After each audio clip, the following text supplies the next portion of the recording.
1Q84 by Haruki Murakami. Book 3, Chapter 27. Tengo. The whole world may not be enough. On Wednesday morning, when the phone rang, Tengo was still asleep.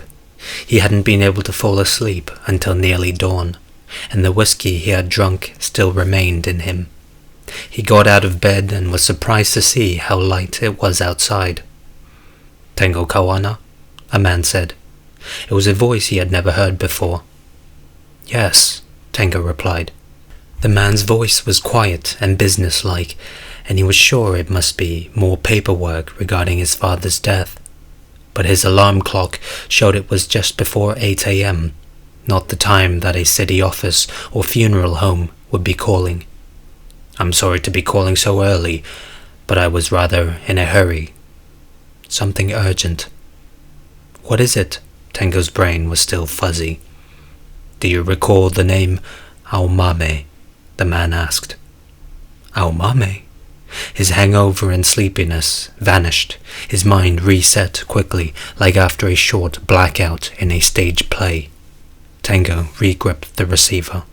"Yes, I do," he replied. "It's quite an unusual name. We were in the same class in elementary school," Tengo said, somehow able to get his voice back to normal. The man paused. "Mr. Kawana, do you have interest at this moment in talking about Aomame?" Tengo found the man's way of speaking odd. His diction was unique, like listening to lines from an avant-garde translated play. "If you do not have any interest, then it will be a waste of time for both of us. I'll end this conversation right away." "I am interested," Tengo said hurriedly. "Sorry, but what is your connection here?" "I have a message from her," the man said, ignoring his question. "Aomame is hoping to see you." "What about you, Mr. Kawana? Would you care to see her as well?" "I would," Tengo said. He coughed and cleared his throat. "I've been wanting to see her for a long time." "Fine. She wants to see you, and you are hoping to see her." Tengo suddenly realized how cold the room was. He grabbed a nearby cardigan and threw it over his pajamas. "So what should I do?" Tengo asked. "Can you come to the slide after dark?" the man said. "The slide?" Tengo asked. What was this guy talking about? "She said if I told you that, you would understand. She would like you to come to the top of the slide. I'm merely telling you what Aomame said."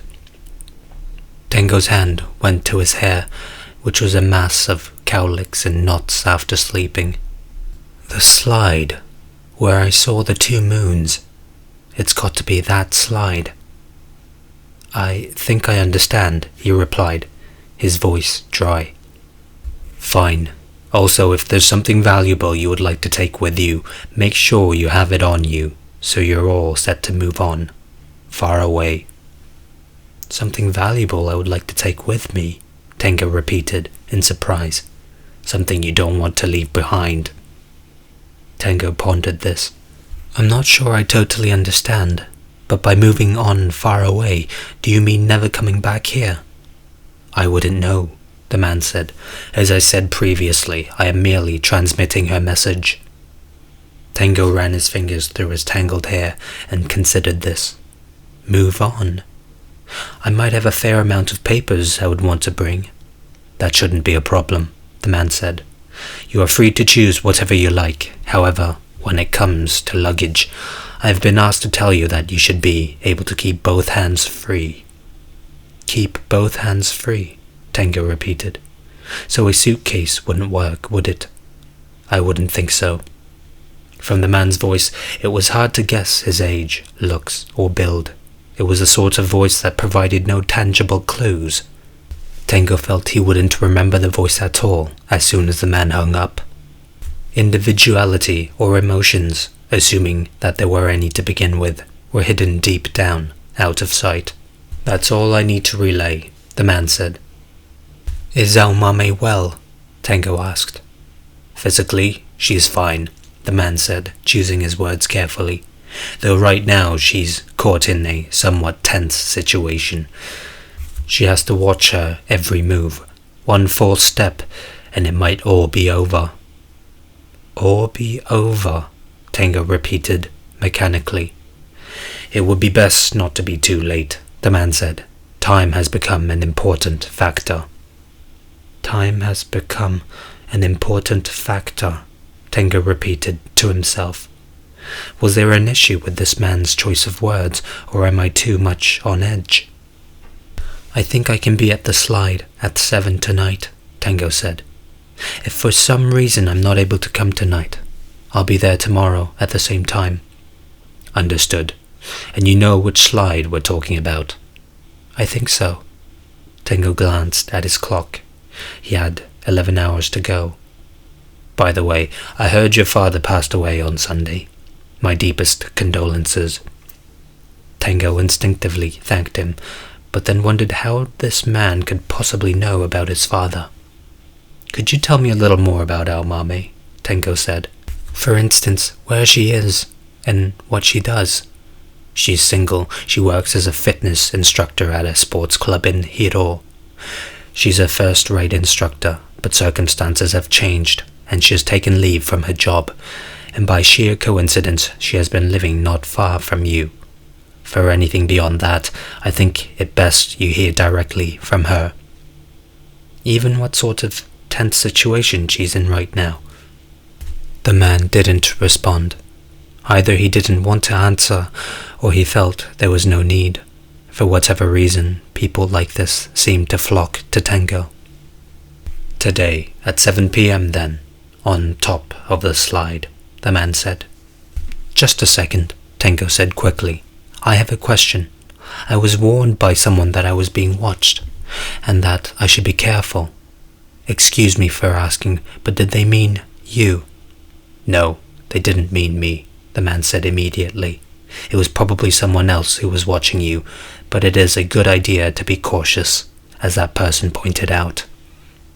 Does my being under surveillance have something to do with Aomame's unusual situation?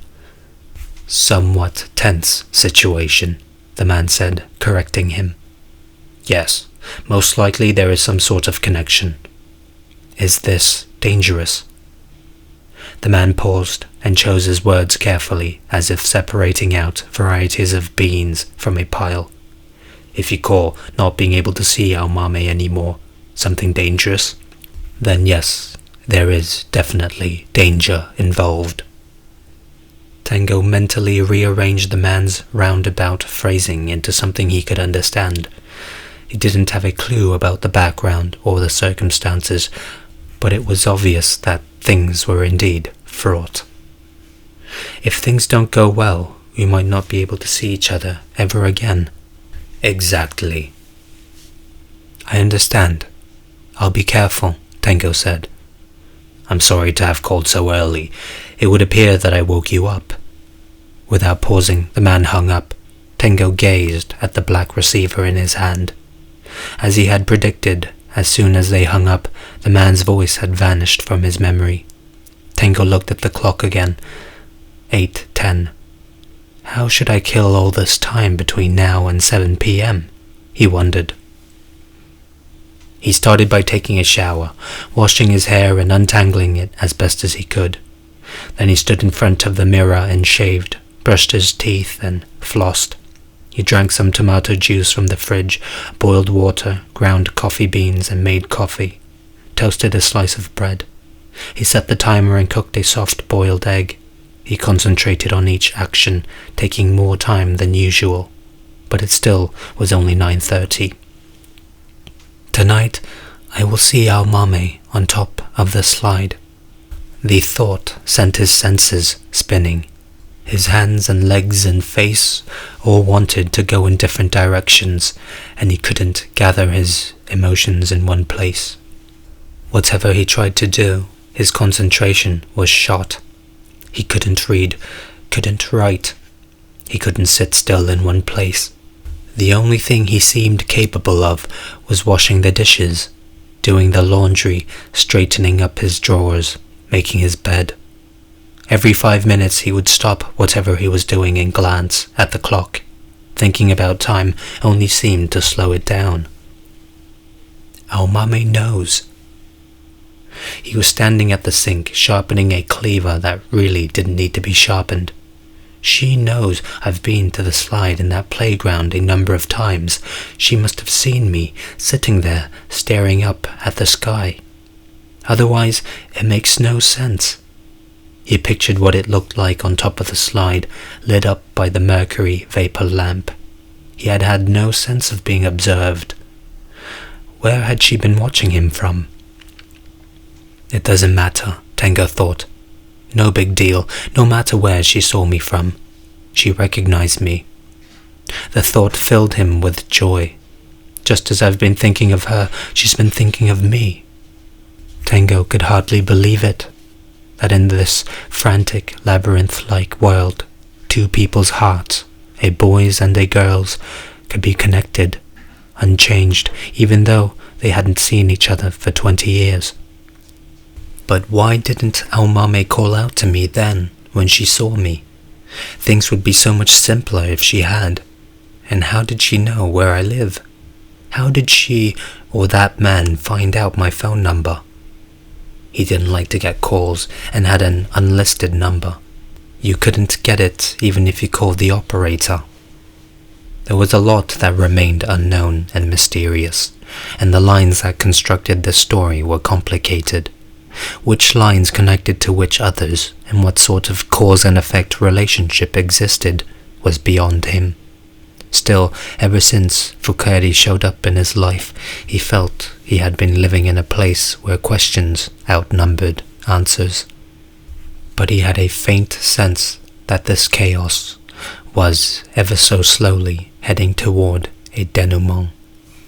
At 7 this evening, though, at least, some questions will be cleared up, Tengo thought. We'll meet up on top of the slide, not as a helpless 10-year-old boy and girl, but as an independent, grown-up man and woman. As a maths teacher in a cram school and a sports club instructor. What will we talk about then? I have no idea, but we will talk. We need to fill in the blanks between us, exchange information about each other, and, to borrow the phrasing of the man who called, we might then move on somewhere. So I need to make sure to bring what is important to me, what I don't want to leave behind, and pack it away so that I can have both hands free. I have no regrets about leaving here. I lived here for 7 years, taught 3 days a week at cram school, but never once felt it was home. Like a floating island bobbing along in the flow, it was just a temporary place to rest, and nothing more. My girlfriend is no longer here. Fukari too, who shared the place briefly, gone. Tengo had no idea where these two women were now, or what they were doing. They had simply and quietly vanished from his life.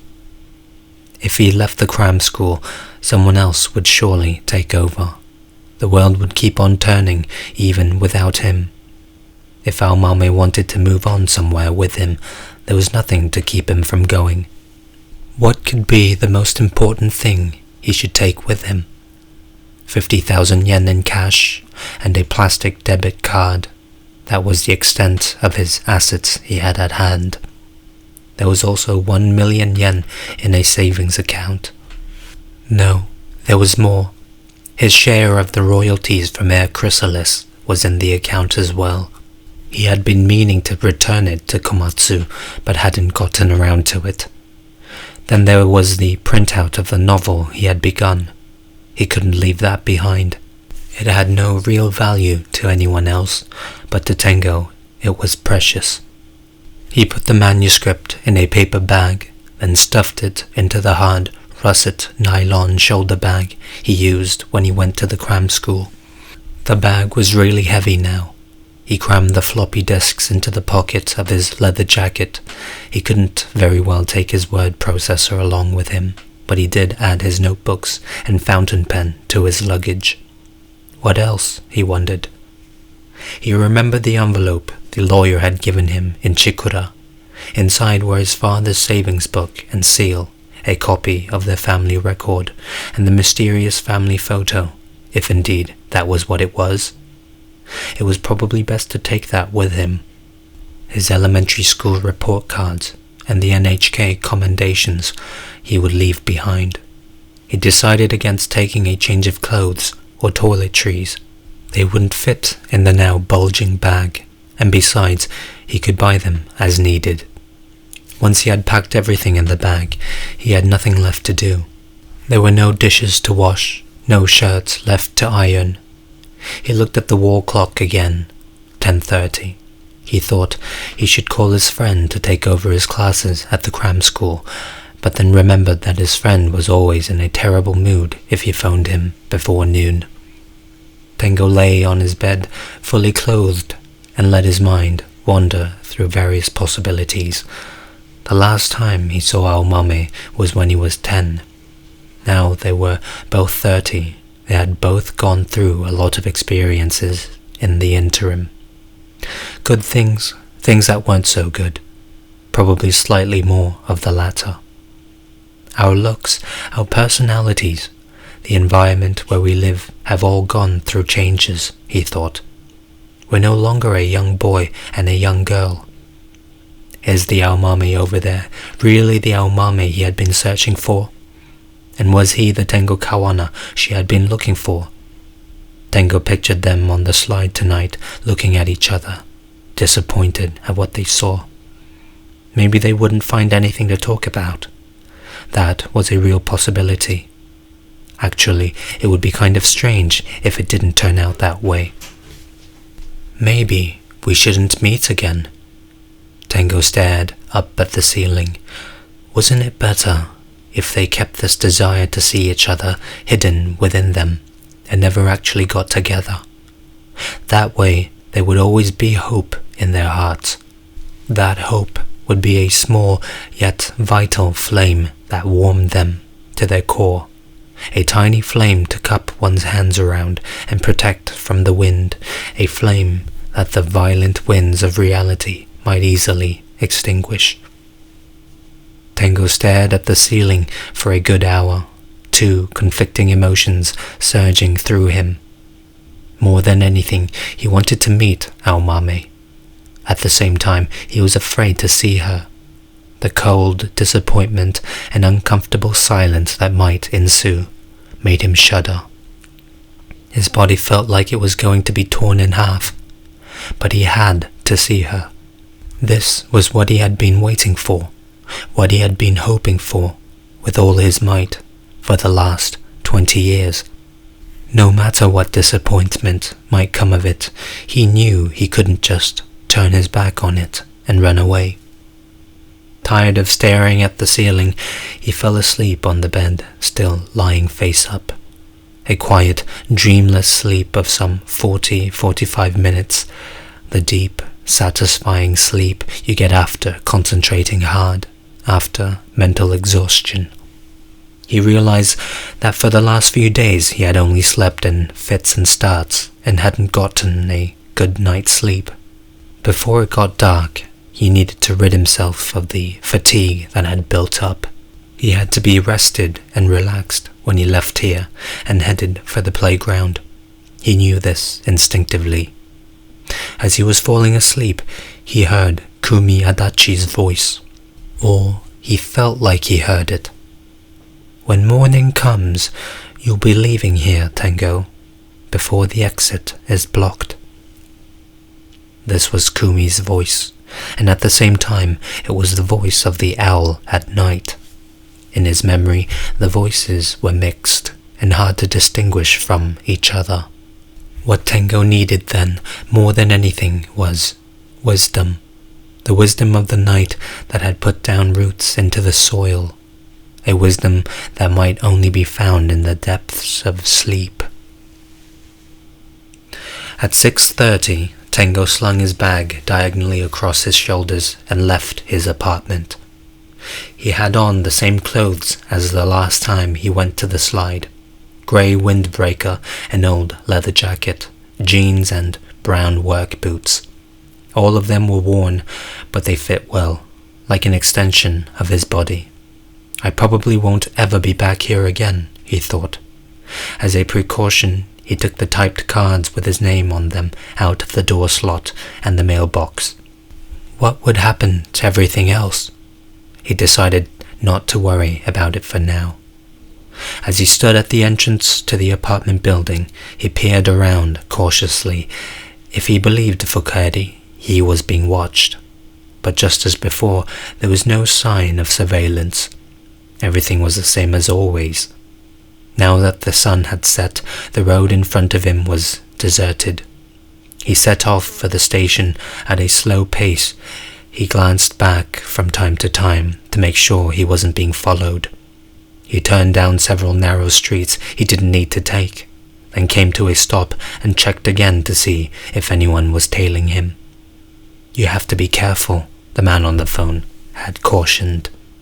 "For yourself and for our Mame, who's in a tense situation." But does the man on the phone really know our Mame? Tengo suddenly wondered. Couldn't this be some kind of clever trap? Once this thought took hold, he couldn't shake off a sense of unease. If this really was a trap, then Sakigake had to be behind it.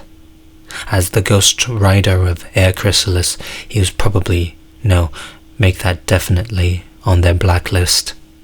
Which is why that weird guy, Ushikawa, came to him with that suspicious story about a grant. On top of that, Tengo had let Foucault hide out in his apartment for 3 months. There were more than enough reasons for the cult to be upset with him. Be that as it may, Tengo thought, inclining his head. Why would they go to the trouble of using El Mame as bait to lure me into a trap? They already know where I am. It's not like I'm running away or hiding. If they have some business with me, they should approach me directly. There's no need to lure me out to that slide in the playground. Things would be different if the opposite were true, if they were using me as bait to get our Mame. But why lure her out? He couldn't understand it. Was there by chance some connection between our Mame and Sakigake? Tengo's deductive reasoning hit a dead end.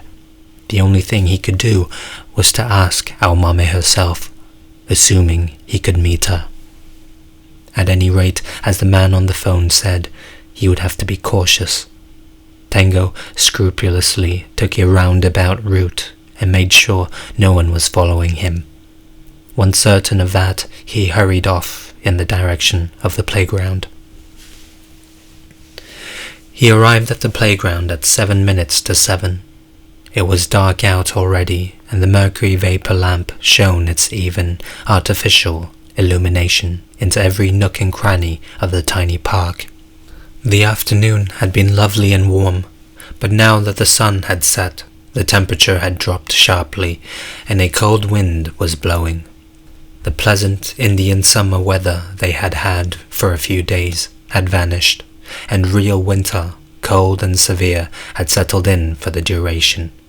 The tips of the Zelkova tree's branches trembled, like the fingers of some ancient person shaking out a warning with a desiccated, raspy sound. Lights were on in several of the windows in the buildings nearby, but the playground was deserted. Tengo's heart under the leather jacket beat out a slow but heavy rhythm. He rubbed his hands together repeatedly to see if they had normal sensation. Everything's fine, he told himself. I'm all set. Nothing to be afraid of. He made up his mind and started climbing up the ladder of the slide. Once on top, he sat down as he had before. The bottom of the slide was cold and slightly damp. With his hands in his pockets, he leaned against the railing and looked up at the sky. There were clouds of all sizes, several large ones, several small ones. Tengo squinted and looked for the moons, but at the moment they weren't visible, hidden behind the clouds. These weren't dense, heavy clouds, but rather smooth, white ones. Still, they were thick and substantial enough to hide the moons from his gaze. The clouds were gliding slowly from north to south. The wind didn't seem too strong, or maybe the clouds were actually higher up than and they looked. At any rate, they weren't in much of a hurry. Tango glanced at his watch. The hands showed 7:03, ticking away the time ever more accurately. Still, no Aomame. Tango spent several minutes gazing at the hands of his watch as if they were something extraordinary. Then he shut his eyes like the clouds on the wind. He was in no hurry. If things took time, he didn't mind. He stopped thinking and gave himself over to the flow of time. At this moment, time's natural, even flow was the most important thing. With his eyes closed, he carefully listened to the sounds around him, as if searching for stations on a radio. He could hear the ceaseless hum of traffic on the expressway. It reminded him of the Pacific surf at the sanatorium in Chikura. A few seagull calls must have been mixed in as well. He could hear the intermittent beep as a large truck backed up and a huge dog barking a short, sharp warning. Far away, someone was shouting out a person's name. He couldn't tell where all these sounds were coming from. With his eyes closed for this long, each and every sound lost its sense of direction and distance. The freezing wind swirled up from time to time, but he didn't feel the cold. Tango had temporarily forgotten how to feel or react to all stimulations and sensations. He was suddenly aware of someone sitting beside him, holding his right hand. Like a small creature seeking warmth, a hand slipped inside the pocket of his leather jacket and clasped his large hand. By the time he became fully aware, it had already happened. Without any preface, the situation had jumped to the next stage. How strange, Tango thought, his eyes still closed. How did this happen? At one point, time was flowing along so slowly that he could barely stand it. Then suddenly, it had leapt ahead, skipping whatever lay between. This person held his big hand even tighter, as if to make sure he was really there. Long, smooth fingers with an underlying strength. Aomame. But he didn't say it aloud. He didn't open his eyes. He just squeezed her hand in return. He remembered this hand. Never once in 20 years had he forgotten the feeling. Of course, it was no longer the tiny hand of a 10-year-old girl. Over the past 20 years, her hand had touched many things. It had clasped untold numbers of objects in every possible shape, and the strength within it had grown. Yet Tango knew right away this was the very same hand. The way it squeezed his own hand and the feeling it was trying to convey were exactly the same. Inside him, 20 years dissolved and mixed into one complex, swirling whole. Everything that had accumulated over the years, all that he had seen, all the words he had spoken, all the values he had held, all of it coalesced into one solid, thick pillar in his heart, the core of which was spinning like a potter's wheel. Wordlessly, Tango observed the scene as if watching the destruction and rebirth of a planet. Aomame kept silent as well, the two of them on top of the freezing slide, wordlessly holding hands. Once again, they were a 10-year-old boy and a girl. A lonely boy and a lonely girl. A classroom just after school let out, at the beginning of winter. They had neither the power nor the knowledge to know what they should offer each other, what they should be seeking. They had never, ever been truly loved, or truly loved someone else. They had never held anyone, never been held. They had no idea either where this action would take them. What they entered then was a doorless room. They couldn't get out, nor could anyone else come in. The two of them didn't know it at the time, but this was the only truly complete place in the entire world. Totally isolated, yet the one place not tainted with loneliness. How much time had passed? 5 minutes, perhaps, or was it an hour, or a whole day, or maybe time had stood still? What did Tango understand about time? He knew he could stay like this forever, the two of them silent on top of the slide, holding hands. He had felt that way at age 10, and now, 20 years on, he felt the same. He knew too that it would take time for him to acclimate himself to this new world that had come upon him. His entire way of thinking, his way of seeing things, the way he breathed, the way he moved his body, he would need to adjust and rethink every single element of life. And to do that, he needed to gather together all the time that existed in this world. No, maybe the whole world wouldn't be enough. "Tango," our mommy whispered, a voice neither low or high, a voice holding out a promise. "Open your eyes." Tango opened his eyes. Time began to flow again in the world. "There's the moon," our mommy said. End of chapter.